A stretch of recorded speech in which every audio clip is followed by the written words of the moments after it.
Welcome to the Instagram stories for Thursday, November 17th. I'm your host, Daniel Hill. Slow news day in the Instagram world, but the head of Instagram shared a quick video clip while he was running. I guess that's what kind of time limitations you have when you're CEO of a company. I don't know. Anyway, here's the clip he shared. Your monthly reminder to turn on two-factor, please. So that's it, a reminder to turn on two-factor authentication. If you don't know what that is, or you're not sure how to do it, two-factor authentication is when you put in your passcode in order to log in and a separate piece of information that you get on a one-time basis to verify who you are. Often that's a text message. This prevents someone else from logging in if they know your password. To turn it on, go into your profile, then settings, then choose security and two-factor authentication to turn that on. If you think it's a pain in the neck to use, you're right. However, it does prevent other people from getting access to your account. And how often do you really log into Instagram? Maybe 2 or 3 times a year at most? Yes, it's an extra step, but it will prevent you from getting hacked if someone gets your password. You're probably wondering, how would they get your password? Well, if you use the same password on multiple apps and services like many of us do, I try not to. I have a passcode system that I use in my head. But apart from that, you may use the same password on multiple places, and if one of those gets hacked without your knowledge, which happens quite frequently, then someone could access your Instagram account. Definitely turn on two-factor authentication if you have not before. We're going to take a quick break, but when we come back, we're going to talk about some TikTok news. This episode is brought to you by Michigan Economic Development Corporation. In Michigan, you can have both a rewarding career and a quality lifestyle, with plentiful career opportunities in world-changing, innovating industries, from electric vehicles to clean energy to biotech, with room for advancement no matter where you are in your career. Plus, Michigan offers a welcoming, beautiful, affordable, and inclusive community for all. Live your best life. You can in Michigan. Visit themichiganlife.org. And we're back.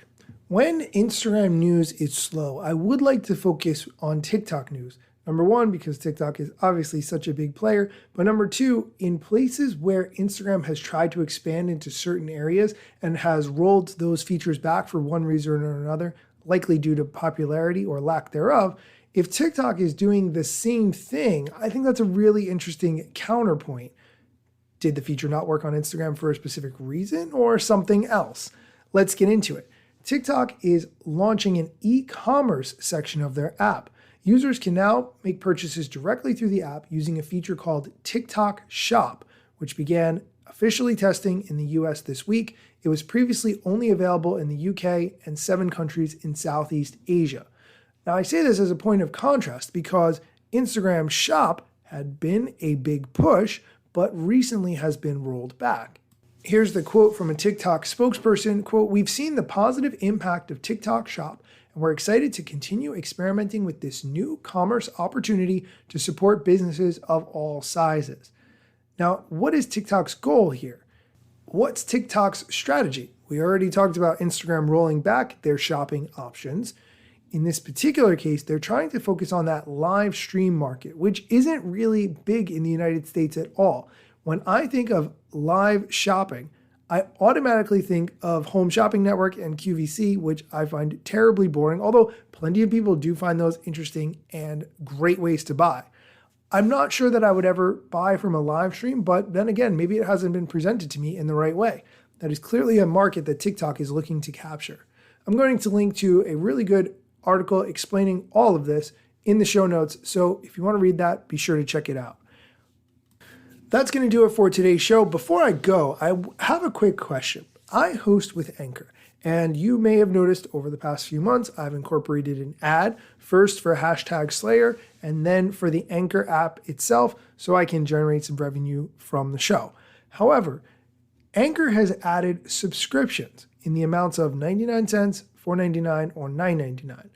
I'm curious if you would be interested in listening to this for an ad-free experience if you paid a tiny subscription. I would say 99 cents. That would be the option to me. Would paying $1 a month for this show and not hearing ads be an attractive option to you? If you could let me know, you can send me a DM. I will set up a poll on this, so in case you listen through the Spotify app, you can answer that poll. But I would love to know what you think. Please give me some feedback and I will adjust accordingly. I want it to be a good experience for you all listening. I appreciate you listening. I want to make it great. Okay, thank you so much for tuning in and be sure to come back tomorrow for more Instagram news.